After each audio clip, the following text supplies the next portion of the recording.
Good afternoon, everyone. I think the post-lunch is a challenge for me and Sham, both to introduce the Africa and Myanmar. We'll get less questions. So it's a new origin for most of you. I'd just like to say that we just made a beginning as an Africa to secure the place in pulses industries. I think the courtesy goes to largely to the millers from the Wasad.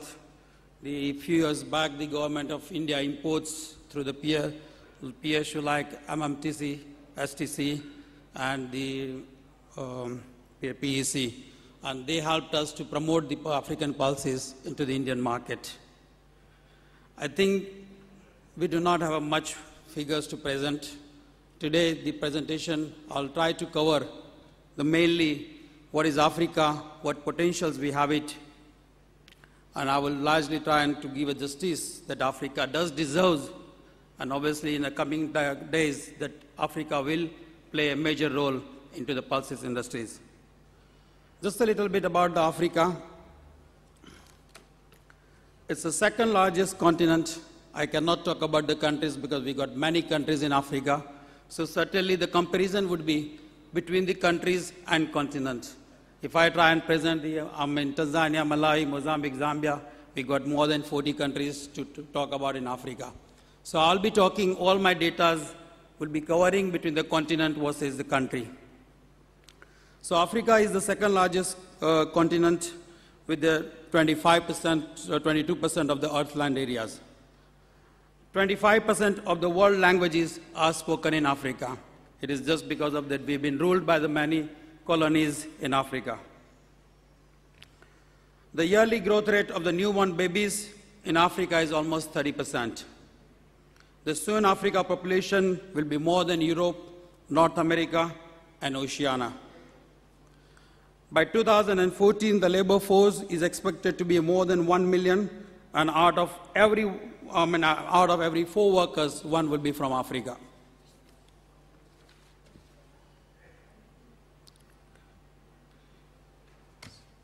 Some more facts about Africa.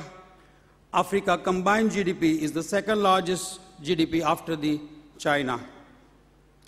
Africa is the second largest wheat importer as of now, although we have a lot of lands, but still that we depend largely on import.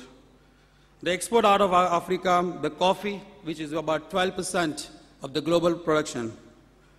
The export of 20% cotton is the Africa exports annually about 20% cottons to the world. The sugar is about 5.5%. The oilseeds about 35%, and the cocoa is almost 70%.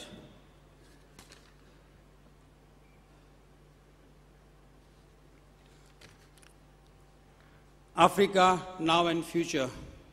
If you look at the current statistic, out of 10, the fast developing economies, the 7 is from Africa.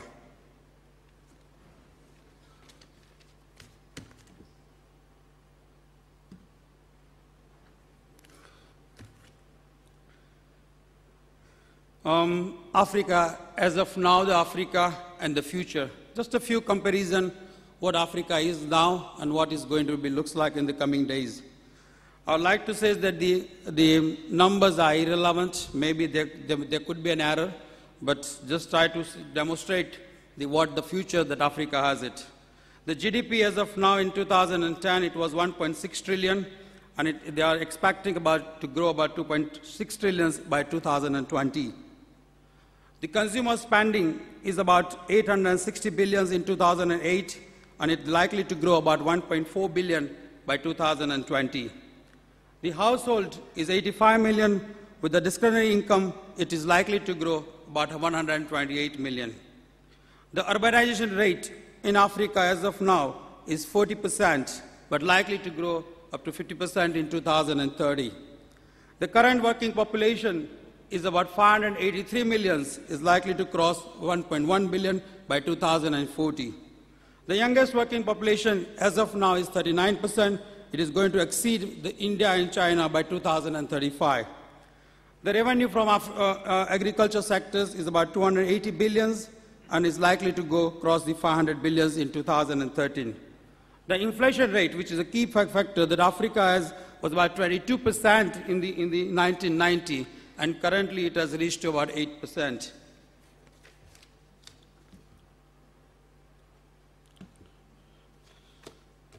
This is an important thing for you to understand that Africa, where it stands compared to the India and the developed nation.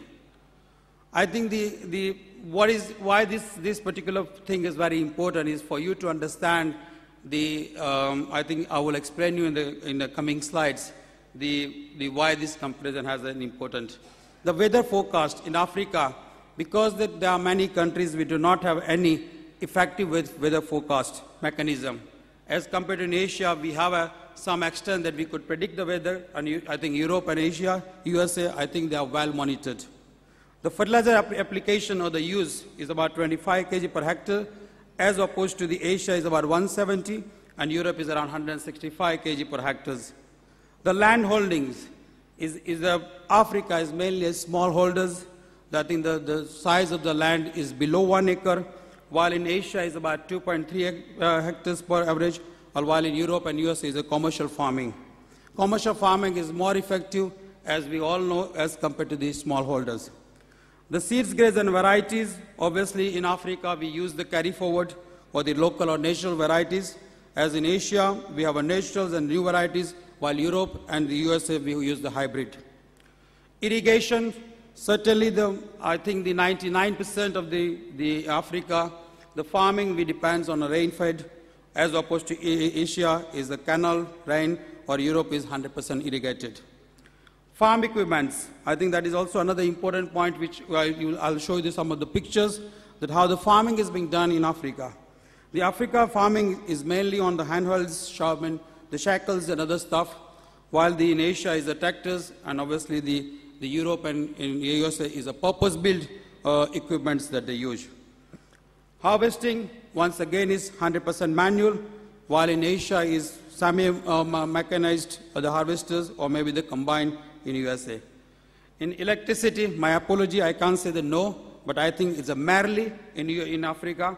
The Asia, I think that we have a few hours, or off late we see there's quite a lot of improvement, but still I think we have an issue with the electricities, while in Europe it's 24/7. The storage in Africa is definitely that farmers, they store it at their home, they don't have facilities, while in Asia they do have warehousing, and Europe and USA is about the big silos. The processing is the small hulling, the splitting, and the splitting. Logistics, obviously in Africa, is a jugaad, while in Asia that we have the good infrastructures, the tractors and trucks, and obviously the Europe, which I think is, unfortunately, is not working out in Canada, the rail cart, but they have quite a sophisticated logistics in place. These are some of the pictures. I'd like to show that I'm not trying to demonstrate the poverty in Africa, but I think the important here is to see many times the people talk about the bumper crop in Africa. When people talk about the figures, whatever the figure, 300,000, 400,000, 500,000, and double the thing. By these pictures, I'd like to say that the farming in Africa is 100% manually done by the smallholders. Smallholders, regardless of the land, we do not have an issue with the land in Africa, but considering that it's manual the thing, there cannot be a huge growth in Africa unless it is modernized. So by these pictures you can see even the equipment they use is fairly basic.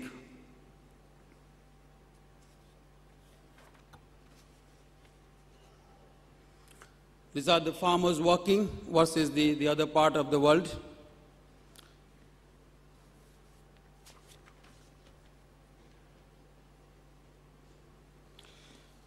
Now coming back to the main subject of the pulses.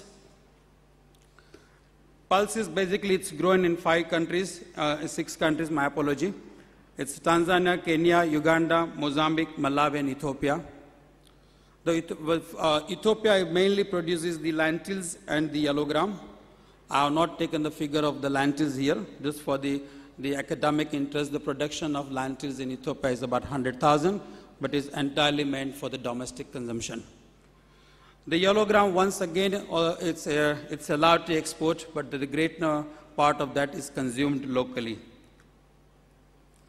So the balanced 5 countries, which is Tanzania, Kenya, Uganda, Malawi, and Mozambique, the African pulse is, I think, rather than say the African pigeon peas, because the Africa as such, we do play a major role when it comes to pigeon peas, but when it comes to the green mung and the yellow gram, I think we do not play a significant role to pulses industries.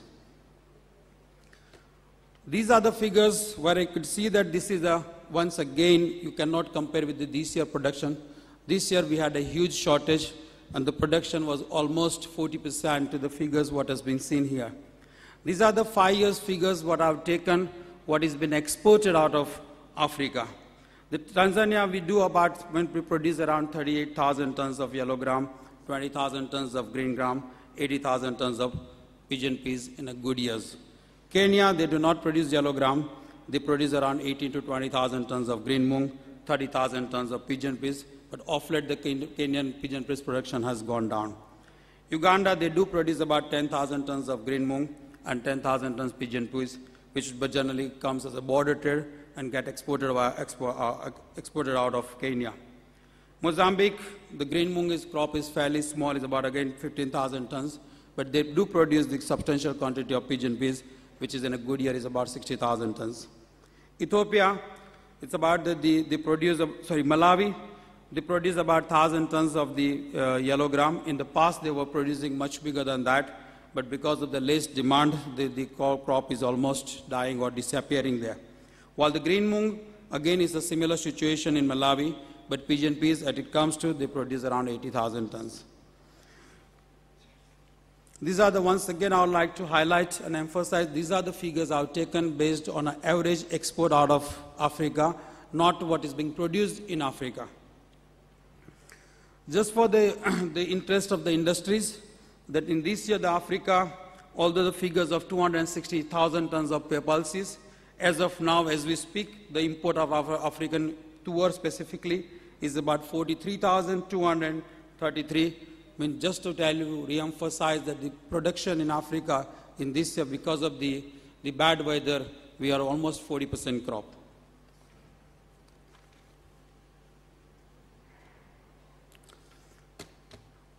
What we can do for the Africa, I'm just trying to use this platform to highlight the challenges what we have it in Africa, and maybe my request to the chairman, see if he could take it forward on this one. The government policies on import duty for the pulses in India. Certainly, it is a concern. The most of the people, we always in a dilemma whether the Indian government is going to impose any duty or not. And that's why the trade is always getting puzzled. And I think that's where that we have a big challenge as going forward. The fumigation compliance is by the Indian government on methyl bromide. As we all know that methyl bromide, either you can say it's almost banned, or the people are not encouraging due to the environmental concern. But in India, we've been asked to fumigate all the cargoes by methyl bromide. In Africa, mainly the countries which we are exporting to India, like Malawi, Tanzania, Mozambique, the methyl bromide is a banned thing. And we cannot produce any phytosanitary certificate, although some they do manage, I do not know how, but generally we end up paying the penalties for the not complying the requirement. I would request this, the conference if you could help us on that one. The perception of protecting the farmers from the cheap import. This is another key things, the perception of the thing. The reason I have taken some numbers for you to understand that do we really need to protect our Indian farmers or any farmers from the African farmers.